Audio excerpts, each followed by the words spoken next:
فجر اللہ پاک سے محبت کا آغاز ہے۔ جب ہم خود کو اللہ سے محبت کا آغاز کرتے ہیں تو اللہ پاک اظہار محبت میں باقی نمازوں کی توفیق عطا کرتا ہے۔ جن لوگوں کو چاہت ہوتی ہے وہ انہی کو اپنی طرف راغب کرتا ہے۔ پھر یوں ہی یہ سلسلہ تہجد کی نماز تک پہنچتا ہے۔ تہجد تو اللہ پاک سے ملاقات کا ذریعہ ہے، اور جب اللہ پاک سے ملاقات ہو جائے تو انسان مکمل ہو جاتا ہے۔ یوں اللہ پاک اپنے بندے کو ہر چیز سے نواز کر مطمئن کر دیتا ہے۔ اکثر ہماری اپنی غرض ہی ہمیں اللہ پاک کی طرف لے جاتی ہے۔ اللہ پاک کو تو یہی ادا بندے کی پسند آ جاتی ہے کہ بندے نے اس کی طرف رجوع تو کیا، بس ایک دفعہ پورے یقین کے ساتھ اللہ پر پختہ یقین کر کے دیکھیں، خود کو اللہ پاک کے سپرد کرنا سیکھیں، ہر چیز اور ہر فیصلے کو، یہاں تک کہ آپ جائے نماز پر بیٹھے ہیں تو دنیاوی فکر سے آزاد اور بھاری دل کو خالی کر کے اٹھا کریں۔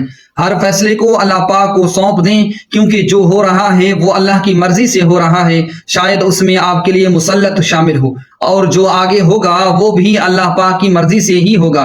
پھر آپ مستقبل کی فکر کیوں کرتے ہیں؟ نصیب لکھنے والے کو نصیب کا نگہبان رہنے دیں۔ السلام علیکم۔